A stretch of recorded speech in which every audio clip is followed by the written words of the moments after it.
with no end in sight as President Jair Bolsonaro continues to push for those lockdown restrictions to be loosened, basically saying that economic downfall will take a greater toll on the country. Meanwhile, we've seen over the weekend his supporters have been out at some of his rallies completely ignoring social distancing rules, and that has many people fearful, of course, that the number of cases in Brazil could continue to rise. I can tell you in the last 24 hours, we have the numbers in the last few hours, more than 4,000 cases just in 24 hours, Erin.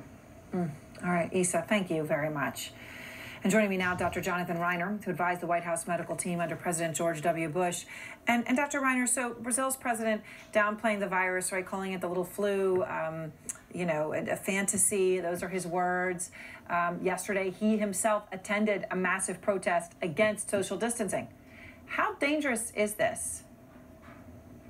You know, it's super dangerous. And he appears to be a pandemic soulmate of President Trump. There are a lot of similarities. Both presidents have called into question the seriousness of the flu. Both have at least given tacit support to protesters of social distancing and stay-at-home measures. President Trump on March 27th called the COVID-19 virus a flu, and then 3 days later, President Bolsonaro did the same thing. So there's a lot of similarities. But both presidents are really failing to do something incredibly important. They're failing to get their people to rise to greatness. By failing to really enforce the hard measures of social distancing, they're very likely to cost lives in both their countries. Ronald Reagan said that the greatest president is not necessarily the one who does the greatest thing, but is the one who gets the people to do the greatest things. And both of these leaders are really failing that right now.